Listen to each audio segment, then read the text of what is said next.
ಕೋಲಾರದಲ್ಲಿ ಮುನಿಯಪ್ಪ ಮತ್ತು ರಮೇಶ್ ಕುಮಾರ್ ಬಣದವರ ಹಗ್ಗಜಗ್ಗಾಟ ಯಾವ ಹಂತಕ್ಕೆ ಹೋಗಿತ್ತು ನಿನ್ನೆ ಅಂದರೆ 5 ಜನ ಶಾಸಕರು ರಾಜೀನಾಮೆಯನ್ನೇ ಕೊಡೋದಕ್ಕೆ ಅಂತ ವಿಧಾನಸೌಧಕ್ಕೆ ಬಂದ್ಬಿಟ್ಟಿದ್ರು. ಯಾವುದೇ ಕಾರಣಕ್ಕೂ ಮುನಿಯಪ್ಪನವರ ಅಳಿಯನಿಗೆ ಟಿಕೆಟನ್ನು ಕೊಡಬಾರದು. ಕಳೆದ 10 ವರ್ಷದಿಂದ ನಮಗೆ ನಮ್ಮ ಕ್ಷೇತ್ರದಲ್ಲಿ ಅವರು ಕೊಟ್ಟಿರ್ತಕ್ಕಂಥ ಕಿರುಕುಳ ಅಷ್ಟಿಷ್ಟಲ್ಲ, ಹಾಗಾಗಿ ಅವರ ಬಣದವರಿಗೆ ಟಿಕೆಟ್ ಕೊಟ್ಟರೆ ನಾವು ರಾಜೀನಾಮೆ ಕೊಡ್ತೀವಿ ಅಂತ ಮುಂದಾಗಿದ್ರು. ಹಾಗೂ ಹೀಗೂ ಒಂದು ಹಂತಕ್ಕೆ ಅದನ್ನು ತಡೆ ಹಿಡಿದಿದ್ದಾರೆ. ಇನ್ನು ಇವಾಗ ಕೋಲಾರದವ್ರ ಜೊತೆ ಇವತ್ತೇನಾದರೂ ಸಂಧಾನ ಆಗುತ್ತಾ, ಸಮಾಧಾನ ಮಾಡ್ತಾರಾ ಅಂತಕ್ಕಂಥ ಪ್ರಶ್ನೆ.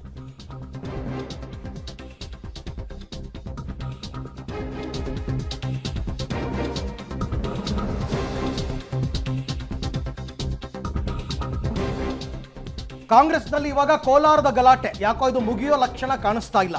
ಅದೇನು ಇವತ್ತು ಸಂಧಾನ ಮಾಡ್ತಾರಾ ಅಥವಾ ಸಮಾಧಾನ ಮಾಡ್ತಾರಾ ಗೊತ್ತಿಲ್ಲ. ಯಾಕೆ ಅಂತಂದ್ರೆ ಸಮಾಧಾನ ಅಂದ್ರೆ ಹೆಂಗೆ, ಎರಡೂ ಬಣದವರು ಒಪ್ಪಿದ್ರೆ ಒಂದು ಲೆಕ್ಕ, ಮುನಿಯಪ್ಪನವರ ಬಣ ರಮೇಶ್ ಕುಮಾರ್ ಬಣ ಒಪ್ಪಿದ್ರೆ ಒಂದು ಲೆಕ್ಕ, ಎರಡೂ ಬಣದವರು ಒಪ್ಪದಿದ್ರೆ ಇನ್ನೊಂದು ಲೆಕ್ಕನೂ ಕೂಡ, ಅಂದ್ರೆ ಪ್ಲಾನ್ ಬಿ ಅನ್ನ ಕಾಂಗ್ರೆಸ್ನವರು ಹಾಕೊಂಡಿದ್ದಾರೆ. ಪಬ್ಲಿಕ್ ಟಿವಿಯ ಎಕ್ಸ್ಕ್ಲೂಸಿವ್ ಸುದ್ದಿ ಇದು. ಹಾಗಾದ್ರೆ ಪ್ಲಾನ್ ಬಿ ಏನು ಅಂತ, ಒಂದು ಹಂತದಲ್ಲಿ ಮುನಿಯಪ್ಪನವರ ಅಳಿಯನಿಗೆ ಬೇಡ ಟಿಕೆಟ್ ಅಂತ ಎಲ್ಲರೂ ಕೂಡ ಅಂದುಕೊಂಡಿದ್ರು. ಆದರೆ ಹೈಕಮಾಂಡ್ ಲೆವೆಲ್ನಲ್ಲಿ ಮುನಿಯಪ್ಪ ಮತ್ತು ವೀರಪ್ಪ ಮೊಯ್ಲಿ ದೊಡ್ಡ ಮಟ್ಟದ ಲಾಬಿಯನ್ನ ಮಾಡಿ ಹೈಕಮಾಂಡ್ ಕೊನೆಗೆ ಚಿಕ್ಕಪೆದ್ದಣ್ಣ ಅಳಿಯ ಚಿಕ್ಕಪೆದ್ದಣ್ಣ ಅವರಿಗೆ ಟಿಕೆಟ್ ಕೊಡೋ ಫೈನಲ್ ಆಗ್ತಾ ಇದ್ದ ಹಾಗೇನೆ ನಿನ್ನೆ ಕೋಲಾರ ಕಾಂಗ್ರೆಸ್ ಭಾಗದ ಶಾಸಕರು, ವಿಧಾನ ಪರಿಷತ್ ಸದಸ್ಯರು ರಾಜೀನಾಮೆಯ ಪ್ರಹಸನವನ್ನು ಆಡಿದ್ರು. ಇನ್ನು ಕೋಲಾರ ಜಿಲ್ಲಾ ಉಸ್ತುವಾರಿ ಸಚಿವರಾಗಿರ್ತಕ್ಕಂಥ ಭೈರತಿ ಸುರೇಶ್ ಅವರು ಓಡೋಡಿ ಬಂದು ಕೊನೆಗೂ ಅದನ್ನು ತಪ್ಪಿಸುವಲ್ಲಿ ಸಫಲರಾಗಿದ್ದಾರೆ. ಒಂದು ಹಂತಕ್ಕೆ ಅಂದರೆ ಫಾರ್ ಟೈಮ್ ಬೀಯಿಂಗ್ ಅಂತಾರಲ್ಲ, ಅಲ್ಲಿ ತನಕ ನಾವು ಸುಮ್ಮನಿರ್ತೀವಿ, ಇದಕ್ಕಾದಷ್ಟು ಬೇಗ ಈಗ ಏನಾದರೂ ಒಂದು ಪರಿಹಾರ ಕಂಡುಕೊಳ್ಳಿ ಅಂತ. ಈಗ ಎರಡೂ ಬಣದವರನ್ನು ಸಮಾಧಾನಗೊಳಿಸುವಂತಹ ಪ್ರಯತ್ನಗಳು ನಡೀತಾ ಇದೆ. ಮುನಿಯಪ್ಪ ಅವರ ಬಣ ಮತ್ತು ರಮೇಶ್ ಕುಮಾರ್ ಅವರ ಬಣ ಇಬ್ಬರನ್ನೂ ಕೂಡ ಸಮಾಧಾನಗೊಳಿಸಬೇಕು. ಹೆಂಗೆ ಸಾಧ್ಯ? CM DCM ಸಂಧಾನ ಪ್ರಯತ್ನ ಸಫಲ ಆಗದಿದ್ದರೆ ಆಗ ಇದು ಪ್ಲಾನ್ ಬಿ, ಮೂರನೇ ಅಭ್ಯರ್ಥಿಗೆ ಅವಕಾಶವನ್ನು, ಎರಡೂ ಬಣದವ್ರು ಬೇಡಪ್ಪ, ಮೂರನೇ ಬಣದವ್ರಿಗೆ ಅಥವಾ ಮೂರನೇ ವ್ಯಕ್ತಿ ಕೊಟ್ಬೋಣ, ಇಬ್ಬರೂ ಒಪ್ಪಿತ ಅಭ್ಯರ್ಥಿ ಅಂತ. CM DCM ಸೂಚಿಸುವ ಸಮಾನ ಮನಸ್ಕ ಮೂರನೇ ಅಭ್ಯರ್ಥಿಯನ್ನು ಇಬ್ಬರು ಕೂಡ ಒಪ್ಕೋಬೇಕು. ಮುನಿಯಪ್ಪನೂ ಒಪ್ಕೋಬೇಕು, ರಮೇಶ್ ಕುಮಾರ್ ಕೂಡ ಒಪ್ಕೋಬೇಕು, ಬೇರೆ ದಾರಿ ಇಲ್ಲ. ಸೊ ಹಾಗಾಗಿ AICC ಅಧ್ಯಕ್ಷರ ಜೊತೆ ಮಾತುಕತೆಯ ಬಳಿಕ ಆಮೇಲೆ ಯಾರು ಕೋಲಾರದ ಅಭ್ಯರ್ಥಿ ಅಂತ ಘೋಷಣೆ ಮಾಡ್ತಾರಂತೆ. ಬಣ ಬಡಿದಾಟದ ಮಧ್ಯೆ ಇಬ್ಬರ ವ್ಯಾಪ್ತಿ ಮೀರದ ಮೂರನೇ ವ್ಯಕ್ತಿಗೆ ಚಾನ್ಸ್ ಸಿಗುತ್ತಾ? ಸುಮಾರು ಸರ್ತಿ ಈ ಥರ ಆಗಿದೆ. ಕೊನೇ ತನಕ ಕಗ್ಗಂಟಾಗೇ ಉಳಿದುಬಿಟ್ರೆ ನೋಡ್ರಪ್ಪ, ಇಬ್ಬರು ಕಡೆಯವ್ರಿಗೂ ಬೇಡ, ನ್ಯೂಟ್ರಲ್ ಆಗಿರೋ ವ್ಯಕ್ತಿನ ತಂದ್ಬಿಡೋಣ ಅಂತ ಮಾಡಬಹುದು. ಬಣ ಬಡಿದಾಟದ ಮಧ್ಯೆ ಇಬ್ಬರ ವ್ಯಾಪ್ತಿ ಮೀರಿದಂತಹ ಮೂರನೇ ವ್ಯಕ್ತಿಗೆ ಚಾನ್ಸ್ ಸಿಗ್ಬೋದು. ಕೋಲಾರ ಬಣ ಬಡಿದಾಟಕ್ಕೆ ಇವತ್ತೇ ಕ್ಲೈಮ್ಯಾಕ್ಸ್ ಸಿಗುವ ಸಾಧ್ಯತೆ ಕೂಡ ಇದೆ. ಯಾಕೆಂತಂದ್ರೆ ಮೊದಲ ಹಂತದಲ್ಲೇ ಕೋಲಾರದಲ್ಲಿ ಚುನಾವಣೆ ನಡೀತಾ ಇರೋದು. ಆದಷ್ಟು ಬೇಗ ಇದನ್ನು ಫೈನಲ್ ಮಾಡಿಕೊಂಡು ಈಗಾಗಲೇ ನಾಮಿನೇಷನ್ ಪ್ರಕ್ರಿಯೆಗಳು ಆರಂಭ ಆಗ್ಬಿಟ್ಟಿದೆ. ಸೊ ಹಾಗಾಗಿ ಅದನ್ನು ನೋಡಬೇಕಲ್ಲ, ಸುಮ್ಮನೆ ಇದನ್ನ ಎಳ್ಕೊಂಡು ಕೂತಿದ್ರೆ ಆಗಲ್ಲ. ನನ್ನ ಪ್ರಕಾರ ರಮೇಶ್ ಕುಮಾರ್ ಬಣ ಮುನಿಯಪ್ಪನವ್ರ ಅಳಿಯನಿಗೆ ಟಿಕೆಟ್ ಕೊಡೋದಕ್ಕೆ ಒಪ್ಪಲ್ಲ.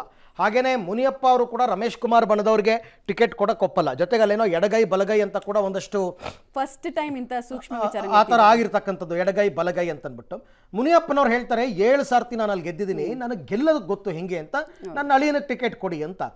ಗೆಲ್ಲಬಹುದು, ಇಲ್ಲ ಅಂತ ಅಲ್ಲ, ಬಟ್ ರಮೇಶ್ ಕುಮಾರ್ ಬಣ ಒಪ್ಪಬೇಕಲ್ಲ. ಪ್ರತಿ ಸಾರ್ತಿ 2019 ರಿಸಲ್ಟ್ ಆ ಥರ ಆಗುತ್ತೆ ಅಂತ ಅಂದ್ಬಿಟ್ಟು. ಯಾಕೆಂದ್ರೆ ಅವ್ರು ಹೇಳೋ ಪ್ರಕಾರ, ರಮೇಶ್ ಕುಮಾರ್ ಬಣದವ್ರು ಹೇಳೋ ಪ್ರಕಾರ ನಮ್ಮನ್ನ 2 ಸಾರ್ತಿ 3 ಸಾರ್ತಿ ಮುನಿಯಪ್ಪ ಸೋಲ್ಸಿದ್ರು ಅಂತ ಇವರು. ಮುನಿಯಪ್ಪ ನಾನು ಕಳೆದ ಬಾರಿ ಅಲ್ಲಿ ಸೋಲೋದಕ್ಕೆ ಇವ್ರುಗಳೇ ಕಾರಣ ಅಂತ ಅಂದ್ಬಿಟ್ಟು.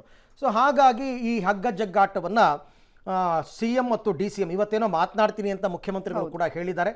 ನಾನು ಹೇಳೋ ಪ್ರಕಾರ ಎರಡೂ ಬಣದವ್ರನ್ನ ಕೂರಿಸ್ಕೊಂಡ್ಬಿಡ್ಬೇಕು, ಎದುರಾಬದ್ರ ಕೂರಿಸ್ಕೊಂಡು ಇಬ್ಬರಿಗೆ ಮುಖಾಮುಖಿ ಮಾತಾಡಿಸ್ಬಿಟ್ಟು ಒಂದು ಪರಿಹಾರ ಕಂಡುಕೊಂಡ್ರೆ ಒಳ್ಳೆಯದು. ಅಂಡ್ ಅಲ್ಟಿಮೇಟ್ಲಿ ಗೆಲುವೊಂದೇ ಮಾನದಂಡ ಅನ್ನೋದೇ ಆದರೆ ಕಾಂಪ್ರಮೈಸ್ ಆಗಬೇಕಾಗುತ್ತೆ. ಯಾವುದಾದ್ರೂ ಒಂದು ಬಣದವ್ರು ಕಾಂಪ್ರಮೈಸ್ ಆಗಬೇಕಾಗತ್ತೆ. BJPನಲ್ಲೂ ಇದೇ ಹಂತಕ್ಕೆ ಹೋಗಿತ್ತು ಕೆಲವು ಸಂದರ್ಭದಲ್ಲಿ.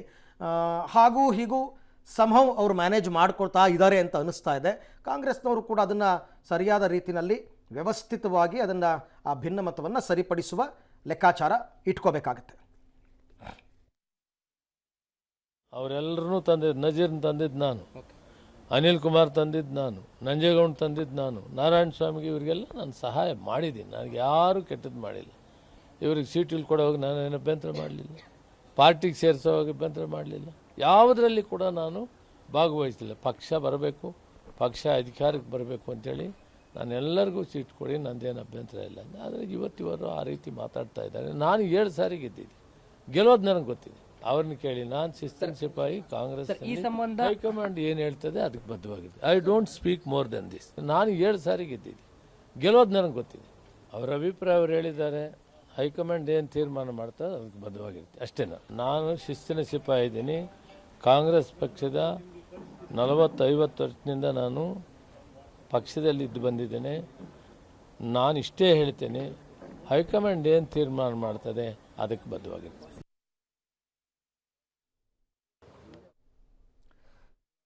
ಈ ಬಗ್ಗೆ ಮತ್ತಷ್ಟು ಮಾಹಿತಿ ನನ್ನ ಕೊಲೀಗ್ ಸುಖೇಶ್ ಅವರಿಂದ ಪಡ್ಕೊಳ್ಳೋಣ. ಸುಖೇಶ್, ಹಾವು ಸಾಯಲ್ಲ ಕೋಲು ಮುರಿಯಲ್ಲ ಅನ್ನೋ ಪರಿಸ್ಥಿತಿ ಕೋಲಾರ ಕಾಂಗ್ರೆಸ್ನಲ್ಲಿದೆ. ಸಂಧಾನನ ಸಮಾಧಾನನ? ಒಂದಂತೂ ಸ್ಪಷ್ಟ ಅರವಿಂದ್, ಇದು ಸಮಾಧಾನದ ತೇಪೆ ಹಚ್ಚಬಹುದಾದಂತಹ ಒಂದು ರೀತಿಯ ಬಂಡಾಯ ಅನ್ನೋ ರೀತಿಯಲ್ಲಿ ಕಾಣಿಸ್ತಾ ಇಲ್ಲ. ಇದು 2 ದಶಕಗಳ ರಾಜಕೀಯ ಜಿದ್ದಾಜಿದ್ದಿ, ಮುಯಿಗೆ ಮುಯಿ ಅನ್ನುವಂಥ ರೀತಿಯಲ್ಲಿ ಕಾಣಿಸ್ತಾ ಇದೆ. ವಿಶೇಷವಾಗಿ ಕೋಲಾರದಲ್ಲಿ ಕಾಂಗ್ರೆಸ್ನ ಇಂಟರ್ನಲ್ ಡಿಸ್ಪ್ಯೂಟಿಗೆ ಕನಿಷ್ಠ 2 ದಶಕದ ಇತಿಹಾಸ ಇದೆ. ಪರ ವಿರುದ್ಧ ವಾದಗಳ ನಡುವೆಯೂ ಕೂಡ ಒಂದು ಮಾತಿತ್ತು ಕಾಂಗ್ರೆಸ್ನಲ್ಲಿ, ಯಾರು ಎಷ್ಟೇ ವಿರೋಧ ಮಾಡಲಿರಿ ಮುನಿಯಪ್ಪನವ್ರು ಗೆಲ್ತಾರೆ ಕೋಲಾರದಲ್ಲಿ, ಹಾಗಾಗಿ ಅವರ ನಿರ್ಧಾರನ ನಾವು ಕಡೆಗಣಿಸಕ್ಕಾಗಲ್ಲ ಅನ್ನುವಂಥದ್ದು ಹೈಕಮಾಂಡ್ ಮತ್ತು ರಾಜ್ಯ ಮಟ್ಟದ ನಾಯಕರಲ್ಲೂ ಕೂಡ ಹಿಂದಿನಿಂದ ಕೇಳಿ ಬಂದಂಥದ್ದು. ಇದೇ ವಿರೋಧಾಭಾಸಗಳ ನಡುವೆಯೂ ಕೂಡ ಸುಮಾರು 7 ಬಾರಿ ಸತತವಾಗಿ ಗೆಲುವನ್ನು ಸಾಧಿಸಿದಂಥವರು KH ಮುನಿಯಪ್ಪನವರು. ಆದರೆ ಕಳೆದ ಬಾರಿ ಲೋಕಸಭೆ ಚುನಾವಣೆಯಲ್ಲಿ ಅವರು ಸೋಲ್ತಾರೆ. ಅಂದರೆ ಮೊದಲ ಸೋಲನ್ನು ಅವರು ಅನುಭವಿಸ್ತಾರೆ 7 ಬಾರಿ ಗೆದ್ದ ನಂತರದಲ್ಲಿ. ಆಗ ಹೈಕಮಾಂಡ್ಗೆ ದೂರು ಕೊಡ್ತಾರೆ, ಇದೇ ರಮೇಶ್ ಕುಮಾರ್ ಅಂಡ್ ಟೀಮ್ ವಿರುದ್ಧ ಇವರೆಲ್ಲ ಸೇರಿ ನನ್ನ ಸೋಲಿಗೆ ಕಾರಣರಾದ್ರು ಅಂತ. ಅವರ ವಿರುದ್ಧ ಯಾವುದೇ ಕ್ರಮ ಆಗಲ್ಲ, ಅದಕ್ಕೆ ಸಿದ್ದರಾಮಯ್ಯ ಕಾರಣ ಅನ್ನುವಂಥ ಕೋಪ ಕೂಡ ಅವತ್ತು ಮುನಿಯಪ್ಪನವ್ರಿಗೆ ಇರುತ್ತೆ. ಈಗ ವಿಧಾನಸಭೆ ಚುನಾವಣೆಯಲ್ಲಿ ಅವರು ಪಕ್ಕದ ಅಂದರೆ ಈ ಸದ್ಯಕ್ಕೆ ಜಿಲ್ಲೆ ಹೋಲಿಸಿದ್ರೆ ಪಕ್ಕದ ಜಿಲ್ಲೆ ಆಗುವಂಥ ಬೆಂಗಳೂರು ಗ್ರಾಮಾಂತರ ವ್ಯಾಪ್ತಿಗೆ ಬಂದು ಅಲ್ಲಿ ನಿಂತು ಗೆಲ್ತಾರೆ, ಅದು ದೇವನಹಳ್ಳಿಯಲ್ಲಿ. ಆದರೆ ತಮ್ಮ ಸಿಟ್ಟನ್ನು ಅವರು ಮರ್ತಿರ್ಲಿಲ್ಲ ಅನ್ನುವಂಥದ್ದು ಸ್ಪಷ್ಟವಾಗುತ್ತೆ. ತಮ್ಮ ಅಳಿಯನಿಗೆ ಟಿಕೆಟ್ ಬೇಕು ಅಂತ ಪಟ್ಟಿಡಿತಾರೆ. ಹಿಂದೆ ನಮ್ಮನ್ನೆಲ್ಲ ಸೋಲಿಸಿದ್ರು ಅಂತ ಸುಧಾಕರ್ ಅವರು ಇರ್ಬೋದು, ನಂಜೇಗೌಡರು ಇರ್ಬೋದು, ಅಥವಾ ಕೊತ್ತೂರು ಮಂಜು ಇರ್ಬೋದು, ಇವ್ರುಗಳು ಪಟ್ಟಿಡಿದಿರುವಂಥದ್ದು.